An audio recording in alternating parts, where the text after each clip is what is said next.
My settings, I already have it set. Now here, generate an HDR. What are the settings that I want for this one? Click it. All right. Reduce the chromatic aberration. And also I have, let's see what do we have set here. I'm going to go ahead in here and set the RGB value. I'm going to keep that the same. And I'm going to keep these almost pretty much the same. You know, the reducing noise, we don't have to do that so much. We did this in Photoshop. Go ahead and click OK. Leave it the same. Tone map, image, and details. Click on this one here. Here are my settings I can adjust. This is the default with the 70. What do we want? I want the preset that I just saved called the Depth Belly Junction Final, and click OK. I'm going to select the 3 images at a time in my file, in my folder. I'm going to align them. I'm going to keep them there. And I'm going to make sure I select the correct folder, which is the reduced folder, and I can rename the images if I want to. All right? So let's go back. Reduce tone map files, tone map final. That was my fault. That was the original folder that it came from. I want to actually select. Actually, that was actually correct, wasn't it? That was what I want to actually choose from. From the reduced folder over here, I want to go to the custom folder for the destination. See, now if you don't be careful and pay attention to this stuff, you can have all your images in the wrong folder. You're going to think Photomatix didn't actually do anything. So tone map final, and keep it an 8-bit file, and I'm going to go ahead and run it. Okay, right here, it's going to start selecting all 3 images for each of the sets, and then we're going to go into Photoshop, and we're going to merge these together. It's not going to take long at all. And notice over here, I have it set for an 8-bit TIFF file. I do not recommend that you use JPEG. So a TIFF file always. So we're just about done. Here's my progress bar right up here, 3/4 done. It's pretty quick, well, because I reduced the files. Depending on your processor speed and how much RAM that you have, it's going to make a huge difference. It's done. All right, let's go check it out. Close it out, go to my bridge. Let's go over here to Tone Map Final. There they are, okay? So what it's done, this is stage 2 version, a TIFF file and the HDR file, or your luminance file, okay? Or your radiance file, I should say. So this is your 32-bit file that we can use these files to use in what? In Photoshop. We can use it back in Photomatix, or we can use it inside of Nik Software, HDR Effects Pro, because this is like the raw HDR type of a concept or image here. So what do I want? I want to select all these here. So Command, the TIFF file, and they're selected. Tools, Photoshop, Photo Merge. All right. Now, watch what I'm going to do. Now, whenever I shoot anything, I'm going to go back to Bridge very quickly here. I get an overlap. Now, I know some of you have probably heard when you actually create a stitched image, you give a 1/3 overlap. I recommend you giving it 1/2. All of these images are 1/2. Why? I'll show you why. Because now I can use reposition only. That means it's not going to distort it, it's not going to stretch it, it's not going to enlarge it or reduce it. It's going to keep the file, maintain its original integrity, and just simply move it or shift it left, in the X and Y axis to line them up. And because I gave it a 1/2 overlap, it's going to make it that much easier for Photoshop to merge those using that particular setting. So that means the original quality and the sharpness from my lens will be maintained for each of the file, and when they merge together, I'm going to have that original quality maintained. So it's bringing it together, it's selecting all the content. What it's going to do is it's going to position it and merge it. There it is. Done. Okay. So the next thing I want to do is I want to merge all these together. You don't want to keep these separately with our layer mask. I'm going to my drop menu, merge those layers together. And the next thing we're going to do is I'm going to save this out And let's go ahead and put it back into that folder called Tone Maps Final. Actually, what was that? I think it was the, yeah, we'll go ahead and put it right into the Tone Maps Final. Panoramic, keep it the same. LZW compression, you can keep it as a PSD if you like. It's PSD and CF is basically the same concept. And there we are. We've merged them together, pulling it over, taking a look at it. And, you know, keep in mind that this is a reduced file size of 2.8 megapixels. If I had kept this up to the original megapixel of the camera, it'll take longer, but I'll get a lot more detail and texture, and I can blow this up a lot bigger. Look at that, very, very nice, all right? Okay, so, again, it doesn't have that, that loss of midtone as we often see in HDR images, where the highlights are glowing and the edges have all types of harsh edges to them. And, I mean, to me, maintain that, get that original extended information to create something almost hyper-realistic. All right, so I would like to, I'm going to show you this very quickly. Some of the manipulations in Photoshop I might apply to this. I'll duplicate my layer. I'll also apply a little bit of a curves adjustment. And just to pop out a little bit of those lower tones, there we are. So to add a little more richness in here. Now, I might even want to just curve it just a little bit as well, bring up the highlights a little bit. And already you can see almost like a little bit of a glow happening here. It's a type of a glow that you don't have if you're working with a single shot from your digital camera, because you've got extra information that has been merged in there that a single image doesn't capture, because our sensors don't have the ability to capture a wide range of information that's close enough for our eye. Look at the information back here. Look at the saturation in the glow, but there's lots of detail right in here. Lots of detail in the highlights. Very nice. So I'll apply that just very quickly, and I might even come over here and get something like selective color, because I'm looking at my sky here. It's blues in my sky, and I might want to just go ahead and select the blues and add and richen them up, okay, so that my primary subject stands out a little bit more. I'll do the same thing to cyan, because there's some cyan in the lower tonality of the sky. Okay, I can work with that as well. And so keep some of those settings in mind. All right, so hopefully this has been helpful. We never have a whole lot of time, and I was usually my webinars are restricted to a particular technique.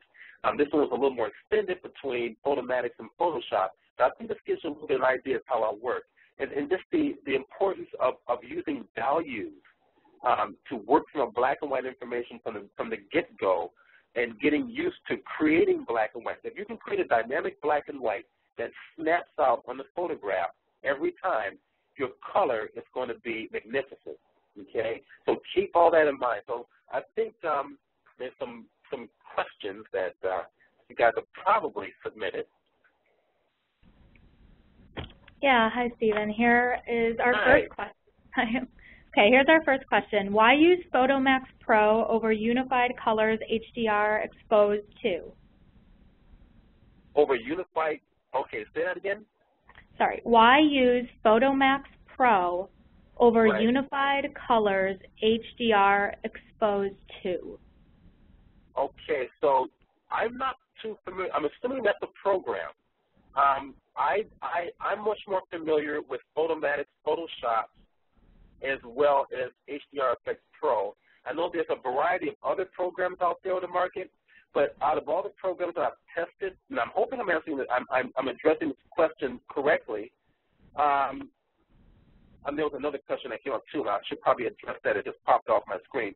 But Photomatix, after comparing it to most programs that are doing HDR, seems to do a real good job, a better job from a pixel-to-pixel ratio. Okay, it just goes in and pulls the details in all of my extreme values, shadows, midtones, and highlights, to the point where it's almost a pixel-to-pixel manipulation better than most of what I see out there. Not that the other stuff out there isn't bad, is bad or okay. It's that Photomatix seems to have been on the game a little bit longer than everybody else. And I'm not sure if I've answered that question correctly. Hopefully I did. Okay. We'll move on to our next question. Are you only adjusting your shutter speed to capture the HDR images? Okay, no, yes, absolutely. I'm only adjusting the shutter speed to capture HDR images. You want to keep your aperture consistent. Your aperture is going to control your plane of focus. You don't want your plane of focus to shift. Okay, so what you want to do is to control the exposure values, your shadows and midtones and highlights. That's controlled through that's controlled through your shutter speed, not your aperture. Allow your aperture to remain as it is, and then control your 2 stops or 3 stops or 4 stop exposure range, whatever you choose, to control your tonal values. Okay, thank you. And then it looks like another question just popped up. I think in response to your previous one, what about the Nik software? Okay, Nik is very good. Nik has some wonderful features that Photomatix does not have. And the feature that I like about Nik is its control point technology, where I can go into the image and put down a point and create and control the circumference of that HDR effect within localized areas of the imagery. Okay, now Nik is good. Nik is good in that respect. Photomatix I find to be better in terms of going in pixel per pixel and getting out the detail that I want. Now I can use the 2 programs together. I can create my one image, the final image with Photomatix, bring it into Photoshop, do some magic, and then take it back into Nik Software and do some other magic to it that Photomatix doesn't have. I can save out the radiance file, which is what we saw over here.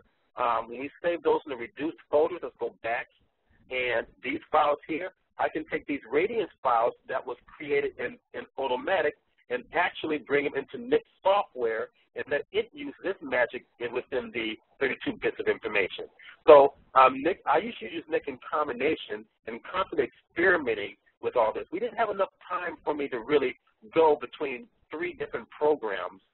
I was already in 3 different programs. Let's just say 4. I was in Bridge and ACR and Photoshop and Photomatix. But if we ever do a webinar where I have a little more time, then I can start introducing a little more complete workflow as to what I do as an artist. Okay, great. Thank you.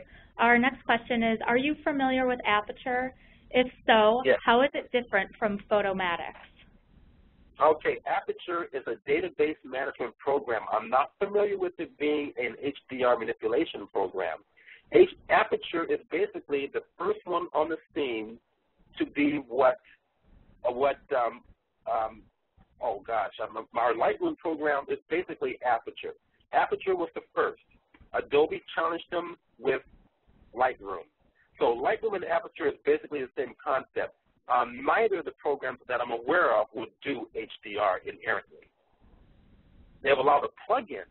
So Photomatix have a plugin. When you download Photomatix at hdrsoft.com, I'm going to go over here and go to the website real quick. You will be able to download plugins that will automatically plug right into Lightroom as well as Photomatix. It is hdrsoft.com. And right over here, you can download, go to your downloads gallery, but you can download a free trial if you like to, and it will talk about plugins for both programs. Okay, great. Thank you. And then how does HDR, like you are showing today, work when there are people that are in the scene? Okay, people in the scene, well, as long as the people don't move, I guess you're okay. Because remember, HDR, everything has to be in complete registration. So, so if the person doesn't move, you instruct them not to move, then you can do HDR quite well. If they're moving, like on a pier, for example, you're shooting a pier and there's moving bodies on the pier, then you might want to select that option that says to remove ghosting or reduce ghosting, which means it'll just choose one of the images, select the people from one image, and get rid of the other one. Okay. And sorry, do you have time for another question, or did you want to wrap it up? Okay, one more. Here's our last question. One more. This participant was always told to process their raw files into JPEGs first, since Photomatix converts the files to JPEGs. Do you do that now, okay. or do you lose large TIFFs? Sorry. All right. Now, is the question is that the individual was taught to process them into JPEGs first? Is that what the question is? Yeah, they were told to process raw files into JPEGs. Okay. So the question is, convert raw files to JPEGs first before you apply HDR. That's a poor workflow. Don't use it. So because then do you recommend it? Sorry, go ahead. The nature of JPEG is it throws out information to get your file smaller. And then when you actually use the HDR program to merge those files where information has already been dropped out, you just lost quite a bit of information that you could have used to get the beauty of HDR in the image. The proper recommended, or my recommendation, is to create your HDR images from the raw files directly. Now, I know I did TIFF today. Using TIFF is okay, but I did TIFF today primarily so I can work really fast. So I'm not processing these humongous raw images while you guys are sitting there watching me do this stuff. So the proper way to work with this, in my opinion, is to pull from the raw files directly. Okay, I guess that's, I guess we'll wrap this up. On my website, chromolution.com, go to the top here, and go over to the workshops. We have our Death Valley excursion on May 2nd through 5th coming up. Okay, we're meeting in Death Valley. I'm only accepting 15 people in the class. And then this Thursday, for those of you who are in or near San Diego, coming down and join me for the HDR class. It's a 5-week class where the first day is a photo shoot, and the next 4 weeks we're working in-depth in Photomatix, Photoshop, and Nik Software HDR Effects Pro. Thank you so much, guys. I really appreciate your support. I appreciate you coming to listen to this. We're going to do more of these, and email in to our host here that what else you would like to see, and I'll be more than happy to accommodate you. Great, thanks, Stephen. So we'll send out the recording. I know some people had some audio issues today, so we'll send that out later this week, early next week. And then, please look for more webinars in the future with Stephen. So thanks, everyone. Have a great rest of your day. The event is Bye, everybody.